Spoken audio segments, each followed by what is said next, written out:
I really enjoy huge projects like this. I like designing the machines, I like even just taking someone else's design and adapting it to my needs. I like building them, I like waiting for the machines to finish. There is nothing more satisfying than just watching a world eater do its job.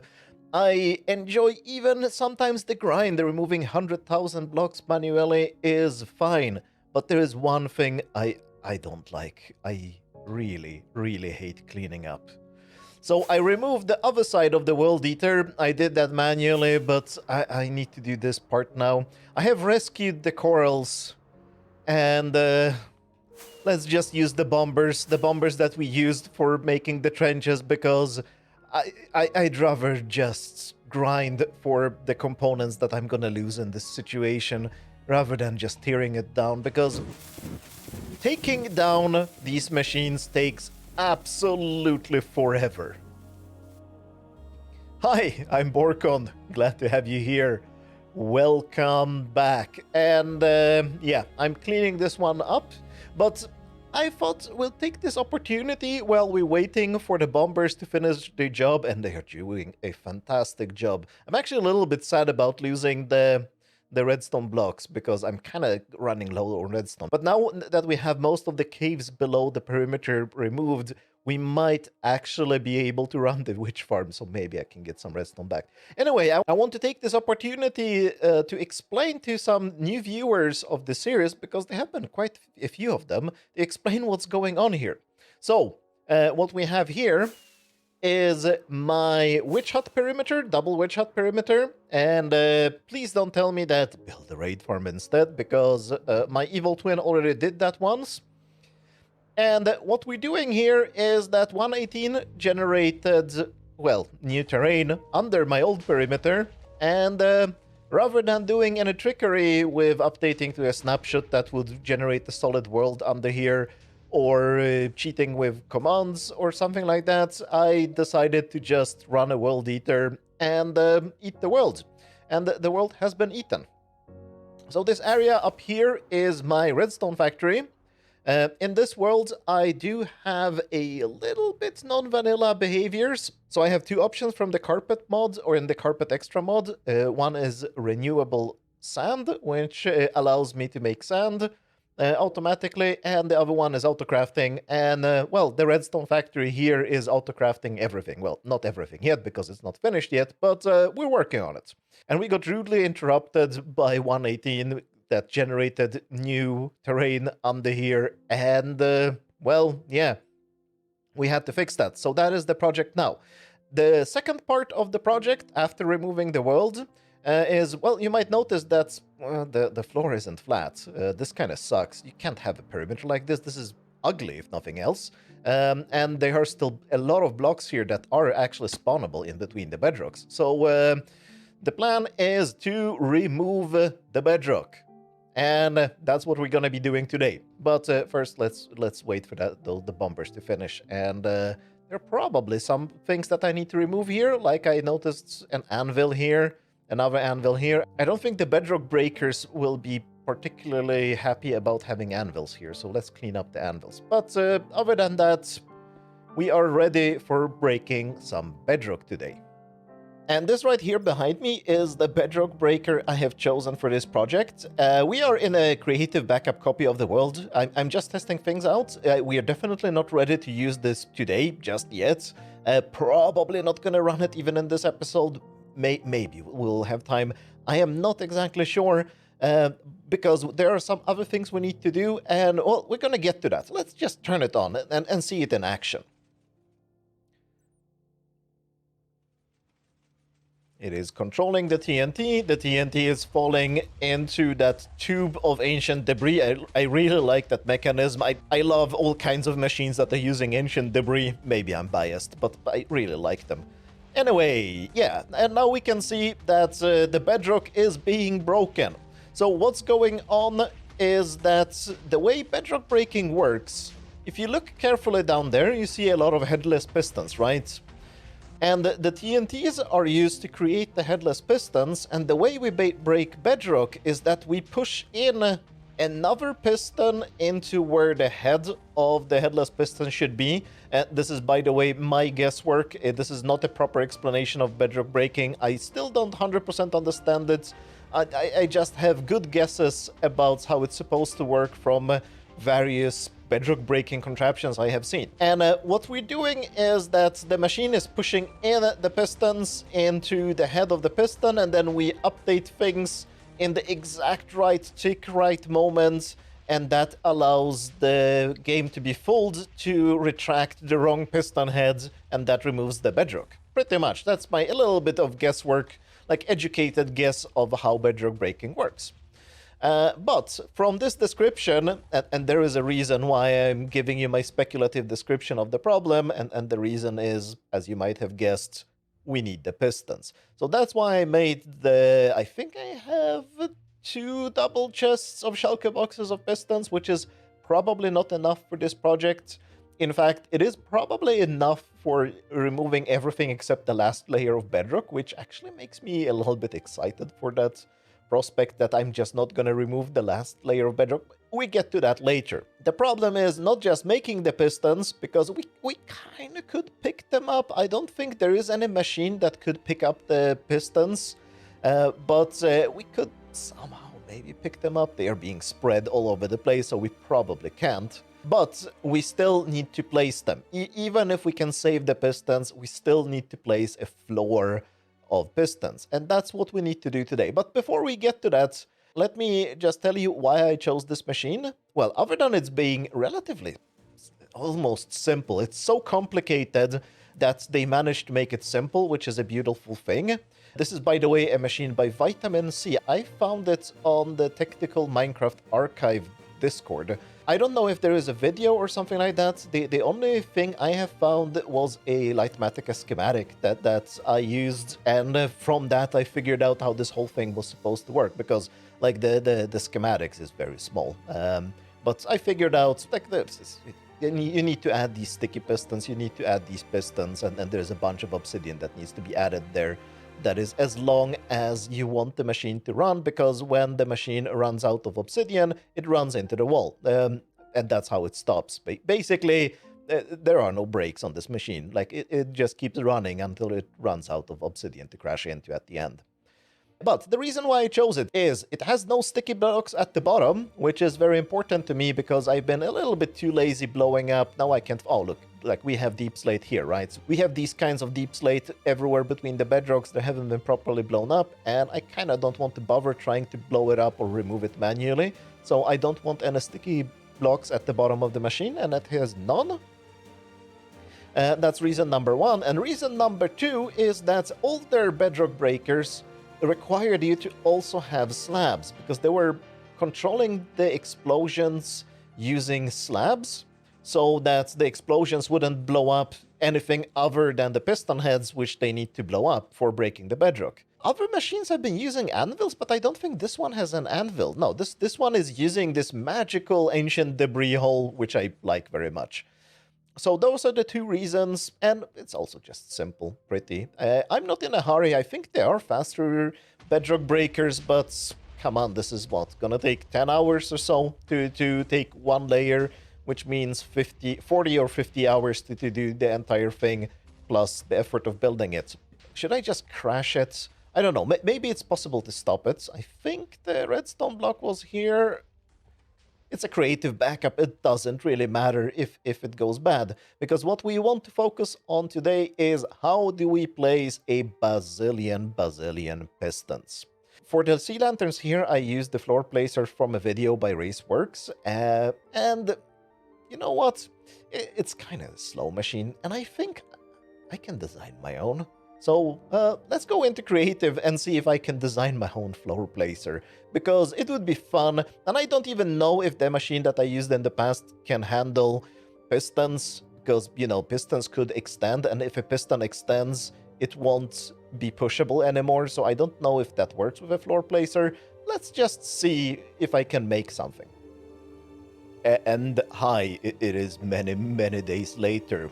Those who have been following this series for a long time might know what's coming now. When I'm sitting in something like this, behind me some bookshelves and some decorations and a lectern in front of me, it can only mean one thing: I messed up. So, I intended this episode to be basically a live redstone design, right? Me just trying to figure out how to make a floor placer, or rather, it's not a floor placer, it's a piston pusher placer thing. And I messed up, or I didn't really mess up. It was just impossible to do this. So I recorded 18 hours of me trying to figure this out. And yeah, I'm not gonna edit that. There is no way I can make it into something coherent, especially since like 90% of what I was doing was just going into dead ends. So instead, I'm just gonna show you, yes, we have a floor placer or piston floor placer, whatever we want to call it, and I'll just walk you through how it's supposed to work. So the floor placer is built around this magical thing. When I started doing this project, I did go on the internet and I just looked like, are there any decent floor placers that I can at least steal some ideas from? And I found one. I'm definitely going to give you a link in the description. It's a floor placer by Glow Squid. And, well, to make a long story short, I saw this thing, or rather something like that, or I don't know. I didn't actually take the world downloads or the schematics files. I just looked at the video, and I know that I've seen this before. Boyan showed me this maybe a year ago when I think we were trying to do a very long piston feed tape or something like that. It's a fantastic machine because this can push blocks along using this block of honey, or this could be slime as well. It pushes them fast enough that we can feed them with a 4-game tick clock. So if I'm just going to show you this, this goes really, really fast, but let's slow down the time a little bit to maybe a tenth, and you can see what's going on. The magical thing is that the honey block doesn't push that block with it, and I'm not exactly sure why that works that way. Basically, you can make the block under the honey block, or a slime block if this was a slime block, detach, and that allows us to push the blocks fast. And I'm pretty sure that... let's restore everything to normal.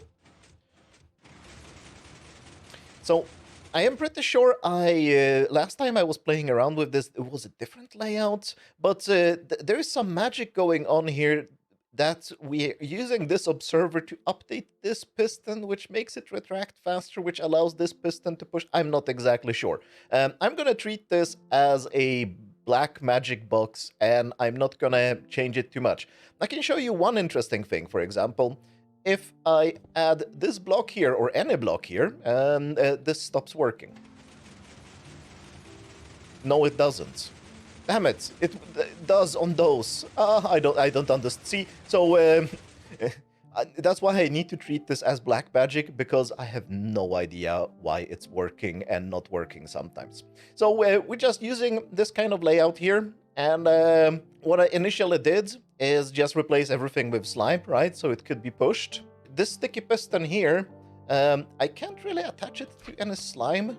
I just realized that I could. Never mind. But when I was designing this, I couldn't attach it to any slime, because we can't really have any slime at the bottom here, because this is where the piston floor is going to be. Although the piston floor is just going to be on this side and not this side. I just realized this. I'm not going to change the machine because it is working now, and it's fine. So we're having this layout like this. I could add this slime block. I can't add the slime block here for some reason. I don't know why, but the whole thing stops working. So we need a really, really nasty pusher here, because the machine is going to be moving in that direction. That is one of the tests, as you can see there. The machine is going to be moving in that direction, so we need to push it. In general, I actually found that since I'm a complete noob in sticky, slimy machines, I do this maybe inefficiently, because most people prefer to pull their machines and not push. I prefer pushing, because that allows me to have an air gap here so I can see which part is which. This actually, by the way, needs to be a normal piston, because I like using normal pistons in these machines. Just to give you an idea how much time everything took, Just designing this thing here took me 4 hours. I'm not kidding. I'm so bad at slimy, sticky machines that this took me 4 hours. The problem is here, I can't really have slime here because it will stick. And this is absolutely, totally at push limits. And we need to push this block here. We need to push the honey. We need to push this piston because it's not sticking to anything. We need to push this segment. So it's done by this piston, and we need to push this segment right here, and it's done by this piston. This segment also takes the rails and this observer and that rail as well, because that rail is sticking to this slime. I actually don't know which slime pushes this rail, but one of them does, and things are working fine. Most of the components here are very, very close to push limits. Now, this mechanism here, this is also borrowed or stolen from the video by Glow Squids. I love this simple yet brilliant idea. The problem we're having here is that we're having pistons coming in from this side here, and see what happens if I remove that piston. Oh, it needs to be updated. When it's being pushed, this actually does happen.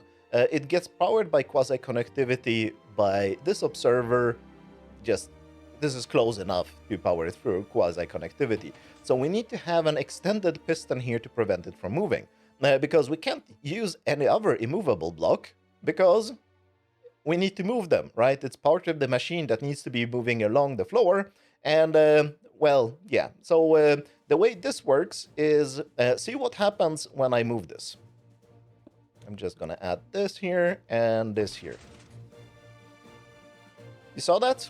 So the redstone block gets removed. That retracts the piston. That allows the sticky piston to pull the piston back. And we have a movable, immovable block, which is this piston head. And can I? Oh, I can't. No, of course I can't move it back. Now I could move it back. That's fine, and it's repaired again. I kind of understand how these machines work now because, well, I've spent so much time on this. But basically, so the whole project, or half of the project at least, was just trying to figure out how to take this and make it movable. And I'm sure that the machine by Glow Squid is much more efficient. It's much more compact. It looks like it uses fewer components. It's much more compact. I'm not trying to compete here. I'm just trying to basically figure this out for myself. And, well, yeah, the basic mechanism, I really like it. We have to use it. Maybe there is a different mechanism that can be used for a 4-game tick floor pusher, but I don't know about that, so I'm using this. And there is a couple of other weird things going on here. So let's just place the pistons like this. And this got moved. It is fine when the machine is running, but before it's being pushed, this needs to be in this position. So notice that we're going to be pushing this block of honey, right? This piston pushes this block of honey. That means that this piston, which is the floor piston, will get stuck to the honey. We really, really don't want that. And I think I'm gonna slow down time quite a lot so I can show you what's going on. I can use this to move everything, I'm pretty sure. Yes, so this is when the machine has placed one row of pistons like that and is supposed to move forward. Now observe what happens. We push that, but notice now this block of redstone powered this piston, and this piston pushed back the floor piston back to its place. I like that. I'm very happy. It took me hours to figure this one out efficiently, especially since this bit here is kind of close to push limits. But yeah, this is how this component works, but of course we need more. We also need an engine. So we need some kind of clock like this that is moving around. It's not too complicated, but we also need another thing. We need an ability to detect when we have reached push limit. So when the whole piston row gets placed all the way back there, we at some point reach push limit, and then we need to move forward to next row. And for that, I'm using a relatively simple idea. So we're having a clock pushing things in, and we want to see when we have reached push limit. Just gonna place that block there. So the way I do this is we need some block here. Actually, let's use a non-sticky block. It doesn't really matter in this situation. And I'll have the piston like this. And notice that this piston is getting powered 2 ticks after this piston by this observer, right? It's blinky, blinky, blinky. So what happens if we reach push limit? And for that, I will just use a dropper or something immovable and just place it there. Notice that when this piston was extended, let's go back to exactly where we were. So when this piston is extended, it is immovable. But if it fails to extend for some reason, and one good reason why it would fail to extend is push limit. So let's see, is this push limit? No. Am I gonna destroy something there? No, I'm not gonna destroy something there. Now it reached push limit, couldn't push anymore, which meant that this piston could push it. And that's the basic idea for how to make this entire thing work. The only other icky mechanic that we need to deal with is... see that clock? This is now a 4-tick clock. I'll add slime here so I can push the whole thing at the same time. Now I have prevented it from extending, just so we can see, but you can see the clock is still a 4-tick clock. That didn't change, but let's move it. It has slowed down to a 6-tick clock. So what we need to do when moving this thing forward is turn the clock off and then turn it on again. That's the only really complicated part of this thing here. I think this is one of the first experiments, and it didn't really work. I don't remember why, but it didn't really work. I'm doing it here by just leaving this observer behind. So this is one of the clock observers. You can see it in action right here. And this piston always punches, but when the machine moves forward, this observer gets left behind and then gets pushed in again. And it's very brute force, but it does work. And there is no way to turn off the machine. I just have to remove the observer because it will run into the wall, and that's it. And the last part that needed some kind of thinking and design is how do we get the items to the player? So the player is going to be standing here, or I'm probably just going to use a bot. And I'm using honey here because that puts me close enough to the items in the water stream. And you can see something fancy in the water stream. The water stream is completely destructible. Everything here is pumpkins, so pumpkins get destroyed. The water sources are just going to get destroyed by the honey here. I just realized something. I don't need the honey there. I could just put a trapdoor like this and another trapdoor like this. Because I'm actually having issues where I need to push the player in much harder into the honey block. I've seen in testing that I had the honey block here, right?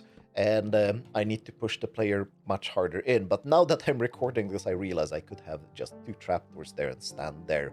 And maybe destroy the pumpkins some other way. Maybe just place the stone here.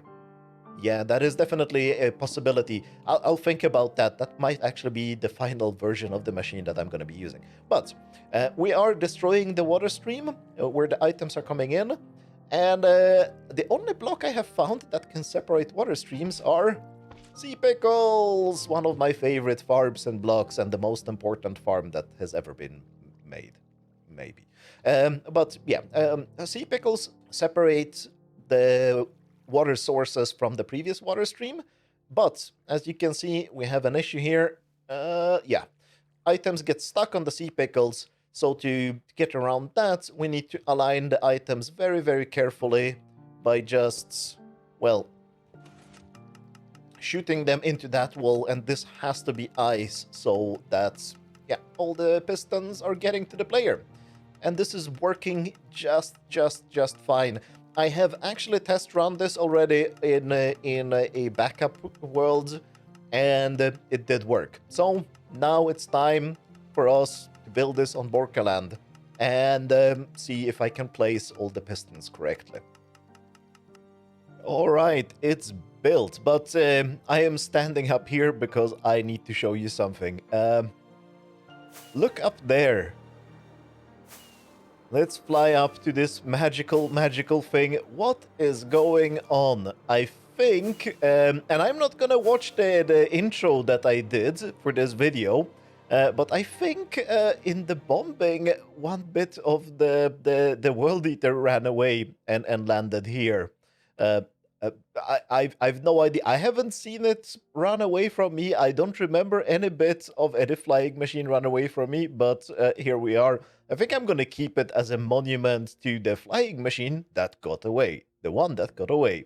Anyway, the floor placer is... It actually looks quite nice with fog here, by the way. The floor placer is built, and I have 2 comments about it.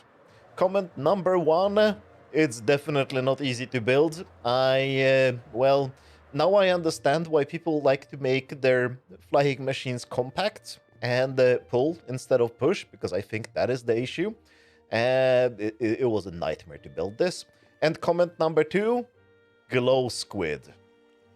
I am really hoping that the glow squid are not going to interfere with the bot that's going to be placing the pistons. And I will have to make sure that the bot never runs out of pistons, because otherwise we will be placing, well, we won't be placing glow ink. But yeah, I'm assuming that it has arrived here already. No, it hasn't. Interesting. Anyway, I built this perfectly to the blueprints. I need to do a couple fixes because I think I figured out better ways of doing things. And number 1 fix is gonna be placing the trapdoors... No, not like that. I never know how to place trapdoors. Like that, and like that. Right, so here... Oh, this is completely wrong. That's not right at all. Good thing that I actually tested this. So we need the trapdoors right there and right there, right? And now here is the placing position. And the piston should be arriving. I don't need that one anymore, but we need this. So, now, how do we break the pumpkin? I think we are kind of close to push limit here already. 1, 2, 3, 4, 5, 6, 7, 8, 9,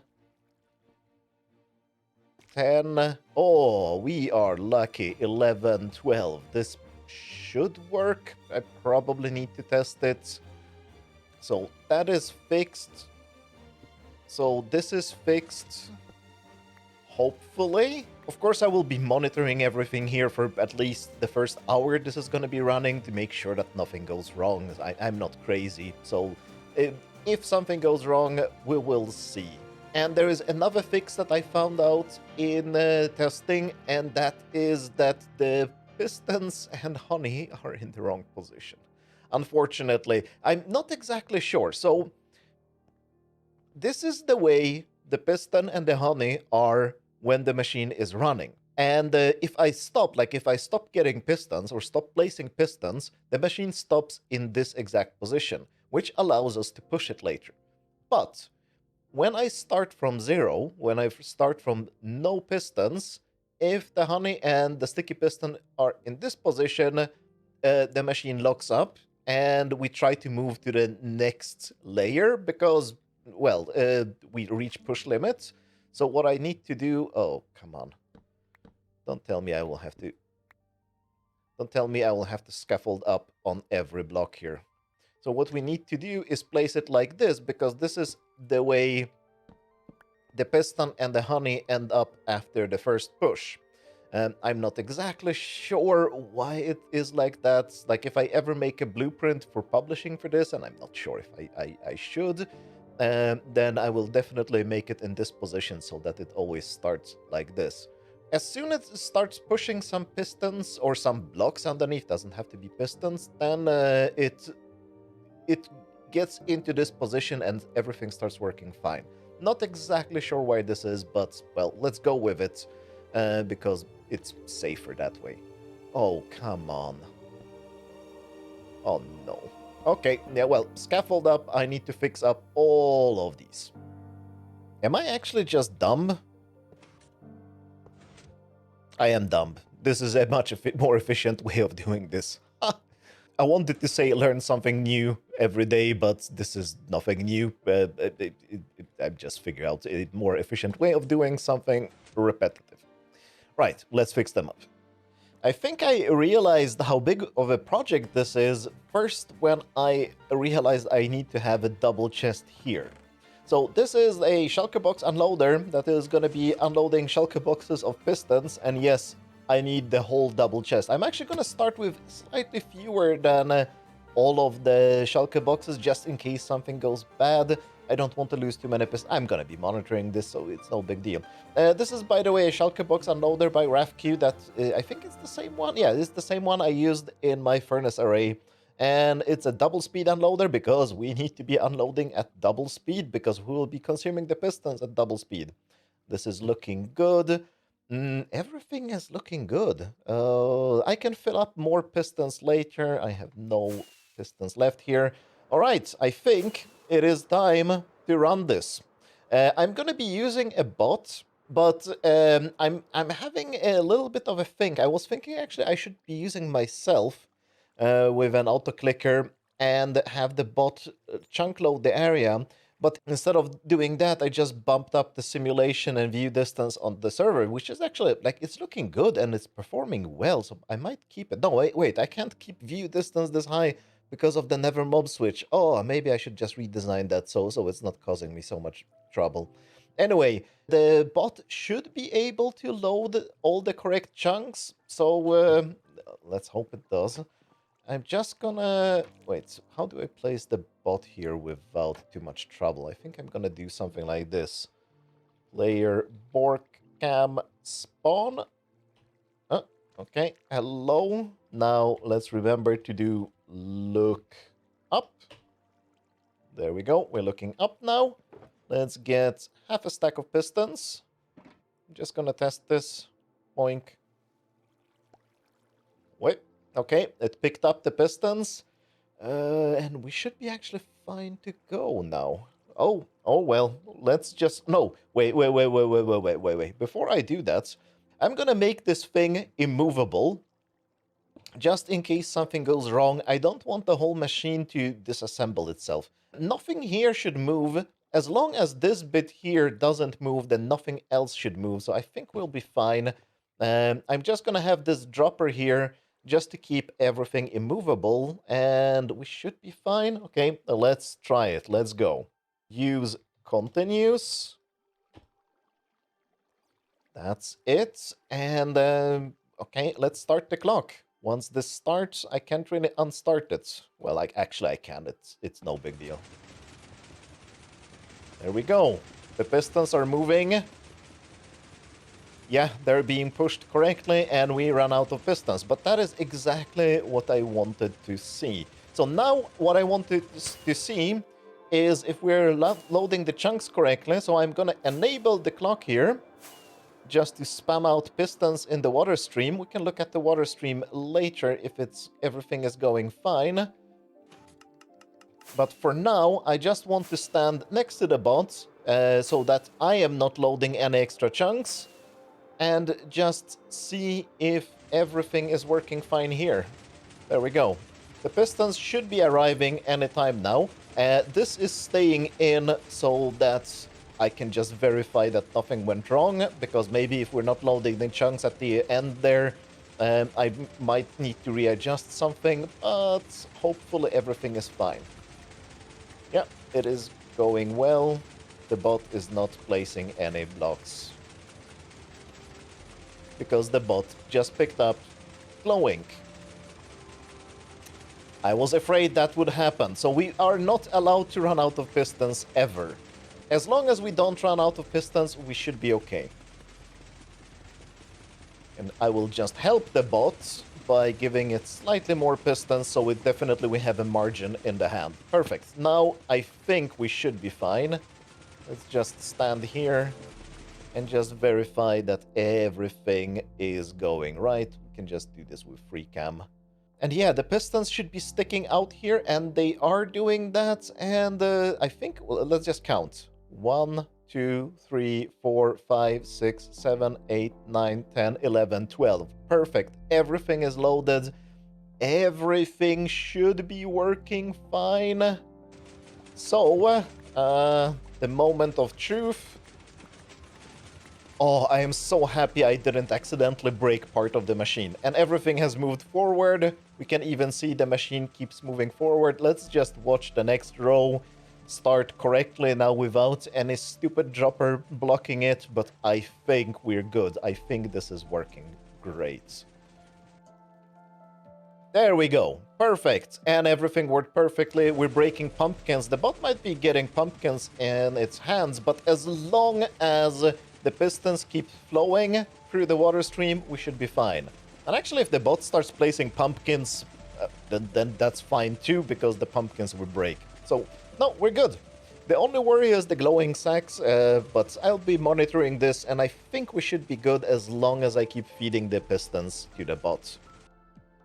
Alright, this has been now running for about an hour, and I think we're doing something like 1 row per minute. Ooh, I almost got punched by a moving piston. Do not stand in front of a moving piston. Let me just see. Yeah, 57 blocks, so we've done 57, and my reference point is right here, right? I just double checking, yeah. So we've done 57 and it's been slightly less than an hour. I'm really not monitoring this anymore. It's working just absolutely fine. We're gonna end up using exactly 50 shulker boxes, or well, slightly below, like a few stacks below 50 shulker boxes just to cover one layer. And so that is pretty much a double chest. Let's just see. Yeah, we still have shulker boxes here. So, everything is working fine. Now, I just have a question. I've been fiddling a little bit here. I definitely want to fix this up so it doesn't look like a broken dinner plate from below. And I have been considering covering up at least the sides to begin with. And I have a question. Let's get closer. Which of these two is better? I kind of just want to build this around, all the way around, and this feels like this is supposed to be the redstone factory, right? So, and I'm thinking like the gold blocks are looking better, but the blocks of redstone are fitting more into the theme. And I don't know, I have to choose one, and I have not made up my mind. Let me know in the comments what you think. I'm not gonna finish that right now. I'm probably just gonna go to sleep right now, fill up all the shulker boxes and hope for the best. And if we lose, well, a double chest of shulker boxes of pistons, and then that's on me. I kind of want to sleep, and I want to finish this editing with this video, render it, and release it, because it's been a long story. Basically, the design has taken me all the time, and running this should, 5 hours. So in 4 hours, this should be done.